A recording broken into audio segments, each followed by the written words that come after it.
Welcome to FilMyWatchlist. My name is Richard Keeley. Every year that I make a top 10 list offers me the same dilemma.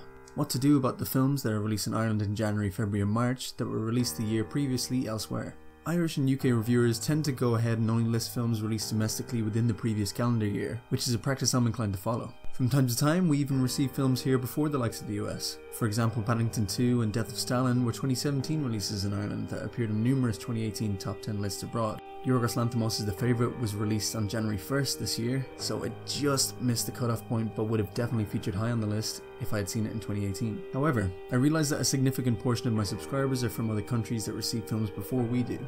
So, to make up for this fact, instead of the traditional top 10 that could include a mix of 2017 and 2018 films, here's my top 15 films released in Ireland in 2018. Number 15, Sorry to Bother You. Man, I'm just out here surviving. And what I'm doing right now won't even matter. Oh, baby, it will always matter. Oh. Thought you said you fixed that. Get a room! I got a room, mother... Boots Riley's hilariously bonkers and prescient satire Sorry to Bother You is a bracingly original film that gives the talented Lakeith Stanfield the platform to show off his leading man chops. With a brilliant visual style, hilarious dialogue and evocatively cool soundtrack, the film explodes onto the screen as one of the most assured and original debuts in recent years. Support from Tessa Thompson and Stephen Yeun is strong in a film that exudes confidence and style. Number 14, SpiderMan Into the SpiderVerse. What makes you different is what makes you SpiderMan. SpiderMan Into the SpiderVerse has got to be the most overachieving film of the year. Who would have thought or even expected such an audacious and beautifully animated film with a solid script and iconic visuals when they first heard of the film being announced? SpiderVerse does the impossible and makes Spider-Man relevant and exciting again, and never overstays its welcome in the process. Miles Morales is a fantastic lead character, the support is hilariously entertaining, the score is pulsating in its intensity, and the animation style is nothing short of stunning. Perhaps my favourite superhero film in years. As a thrilling and exciting example of modern filmmaking, it is definitely worth your time. Number 13, The Guilty.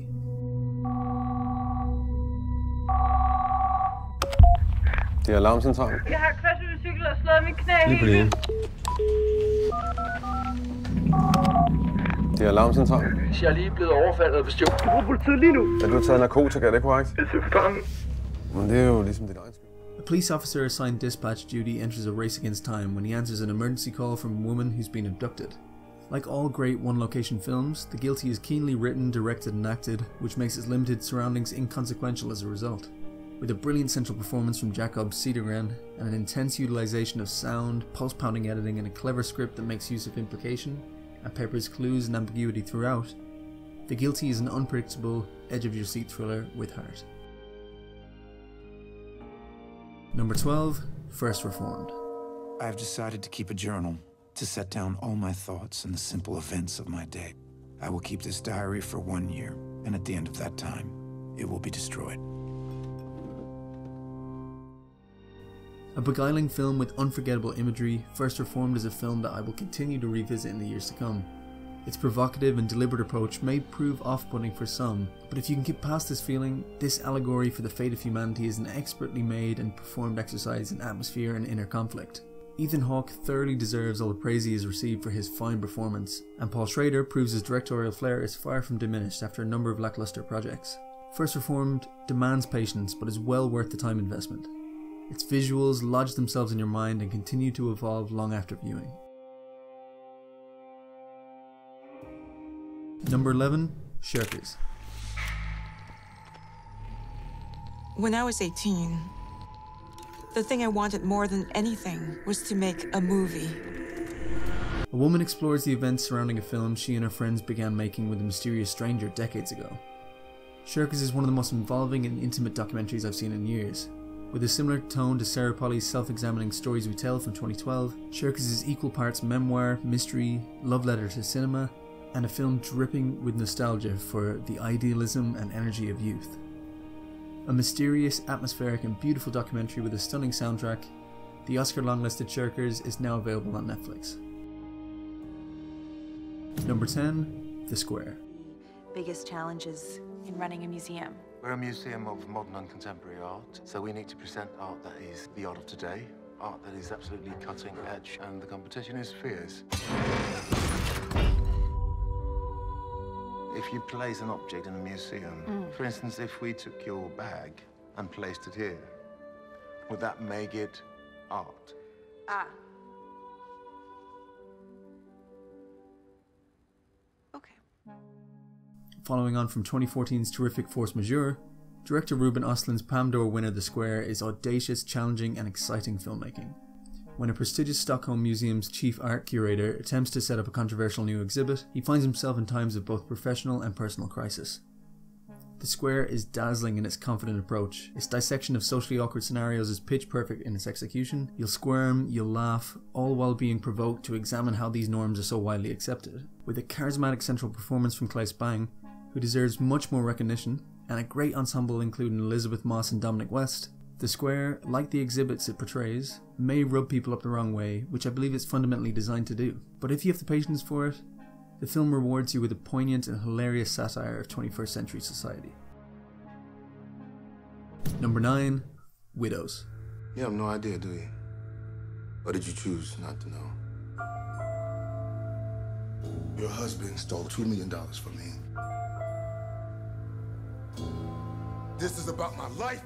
As an extension of Steve McQueen's incredible filmography, Widows fits perfectly alongside his previous films, not in the least bit hindered by its genre trappings as a thriller. The film plays with the heft of a crime saga on similar terms as Michael Mann's Heat, and every bit worthy of its fantastic cast. Somehow, with such a huge ensemble and weighty themes to tackle, the result never collapses under its own weight and manages to tread new ground in the genre and provide strong female roles that feel authentic and well-rounded. Viola Davis, Elizabeth Debicki and Daniel Kaluuya are standouts in this explosive nail-biter. Number 8.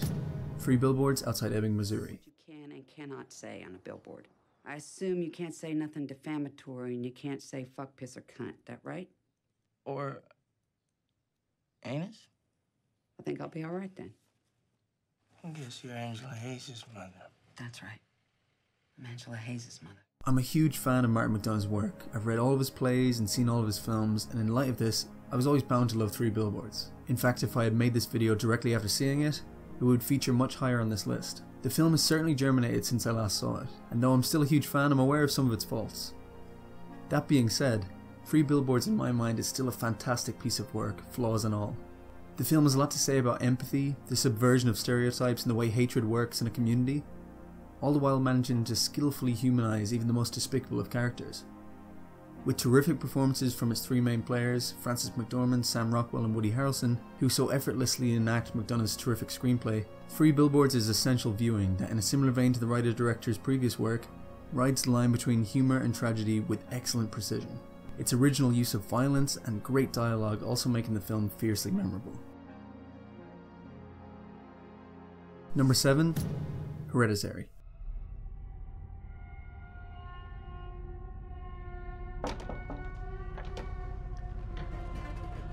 Come on, Peter. Let's just do it.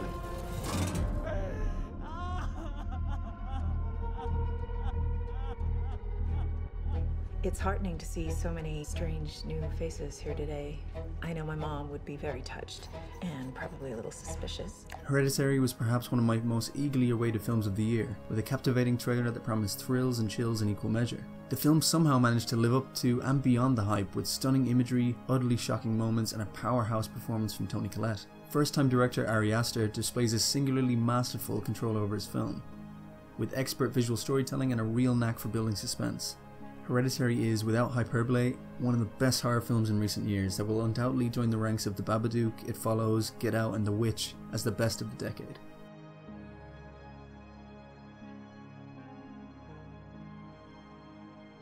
Number 6. Cold War.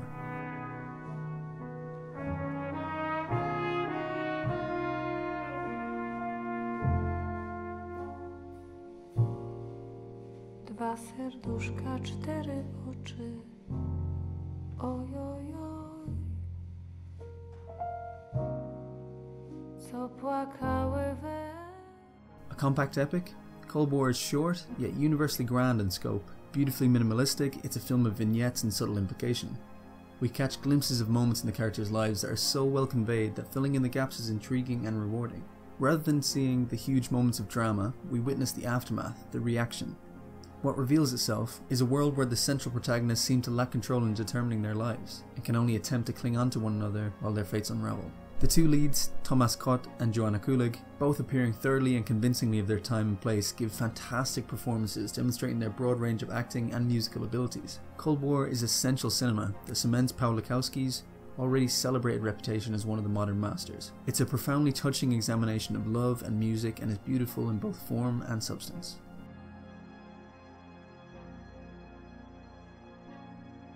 Number 5. Loveless. Я больше не хочу. Чё квёлый такой? Заболел? Я не квёлый. Loveless is directed by Andrei Zivagintsev, the Russian master behind the likes of The Return, Elena and Leviathan. The film follows an estranged Russian couple, Xenia and Boris, who, going through a bit of divorce, neglect to pay attention to their shy son Alexei, who subsequently goes missing. Zivyagintsev's film, much like its predecessor Leviathan, is a stunning drama brought to the heights of a thriller by assured direction and an intense, riveting screenplay. In this way, it calls to mind the works of Nuri Bilge-Ceylan and Asghar Farhadi. That being said, Zivagintsev is in a league of his own. Loveless speaks to profound themes on family, childhood, society, religion and personal responsibility without ever losing sight of the story at its core. It pulls you in with a gripping score, stunning cinematography and fantastic performances by its dedicated cast. Number 4. You Were Never Really Here. Following on from the breathtakingly powerful We Need to Talk About Kevin, Lynn Ramsey's new film operates in a similar vein, evoking incredibly dark subject matter through the use of pitch-perfect visual storytelling. Joaquin Phoenix is a riveting, unpredictable screen presence as Joe, a performance that further proves him a chameleonic force to be reckoned with. Ramsey directs her film with claustrophobic intensity. From the outset, you're thrown into the suffocating world of the film's protagonist.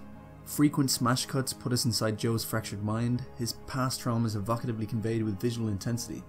On top of this, the film's sound design overwhelmingly heightens such an atmosphere and its emphasis on the sheer noise of the bustling cityscape. One of the film's most heart-rendingly human moments comes when one of Joe's dying assailants asks him to hold his hand. This fierce feeling and sincerity elevates You Were Never Really Here to a film of profound weight. You Were Never Really Here is thrilling, nerve-shredding, heartbreaking and stunningly powerful. Though many may see the plot as simple, the story personified by Joe's character arc and the socially relevant themes on display are the real driving forces of the film. It's an incredible cinematic experience of the kind of visual and sonic rawness that is all too rare these days. Number 3. Roma.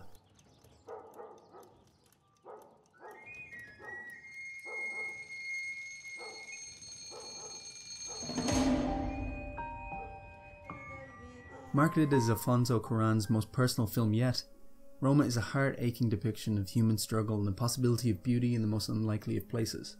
With a breakout performance from Yalitza Aparicio, a non-actor that manages to outsell the authenticity of scores of other actors this year, her Cleo is a timid yet enigmatic protagonist whose subtle determination alongside Cuarón's sensitive yet impressive direction give her a rousingly effective character arc. A moment towards the end of the film's second act where a violent riot takes place in real time is permanently lodged in my mind in its audacity and terrifying immediacy. With Cuarón's gorgeous monochromatic cinematography, breathtakingly composed imagery, and his trademark mind-blowingly choreographed long takes, Roma is a phenomenally powerful film that manages to feel both intimate and universal in its execution. It's one of the most beautiful films of the year that further proves Cuarón as a genius storyteller. Number 2. Phantom Thread.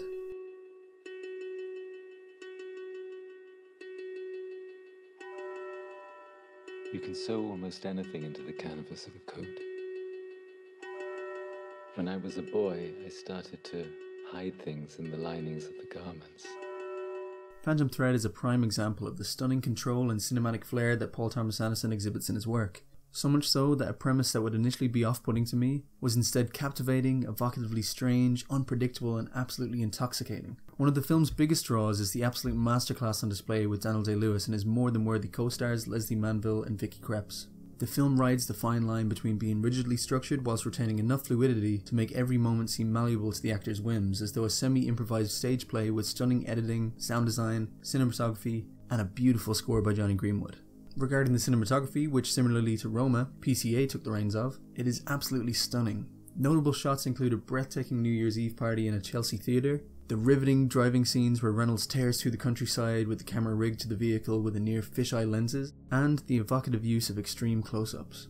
all of which, plus the many more stunning compositions in the film, tell the story visually with an assured control of cinematic language. Likewise, though PTA's dialogue is fantastically biting, funny and effective, many pivotal acting moments rely heavily on silence and subtle facial tics. Here, PTA allows his fantastic cast room to show off their immaculate physical acting. One moment at the film's climax is a perfect example of this, where pitch-perfect editing and captivating acting from Day-Lewis and Krebs creates a silent war of wits, a breathtaking flirtation that fully involves the viewer without the need for dialogue. The film has a lot to say about traditional gender norms, power, dependency and love, and how each interact. PTA continues to prove himself one of the best directors working today, whilst Day-Lewis, in his final acting turn, gives one of the performances of his career alongside the scintillatingly great Krebs and Manville. By turns hilarious, alluring, gorgeous and eccentric, Phantom Thread is sincerely one of the most exquisite cinematic experiences I've had in recent years. Number 1. Verse Man.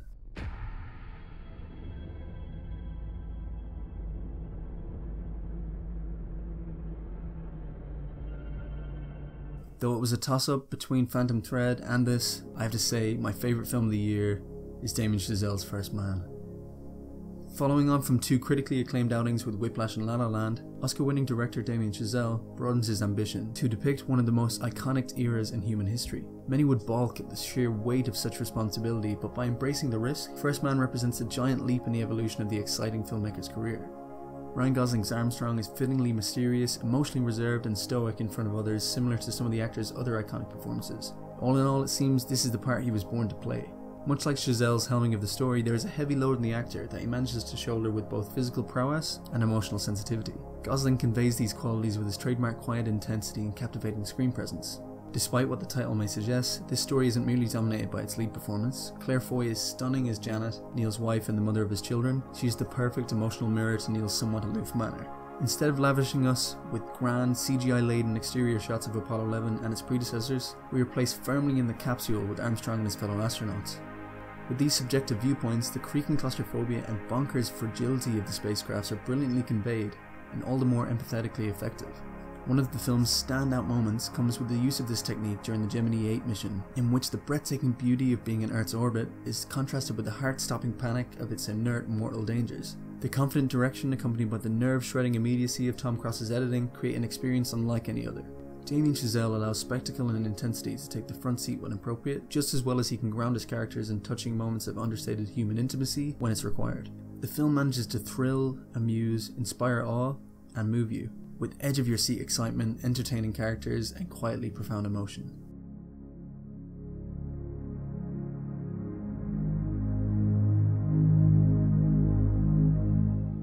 That comprises my top 15 of the year. What are your favourite films of 2018? If you'd like to support the channel, you can do so by becoming a patron on our Patreon page. Any contributions are highly appreciated and go a long way towards improving the frequency and quality of our uploads. If you enjoyed this video, be sure to subscribe to FilMyWatchlist to see more movie lists and reviews. Thanks very much for watching.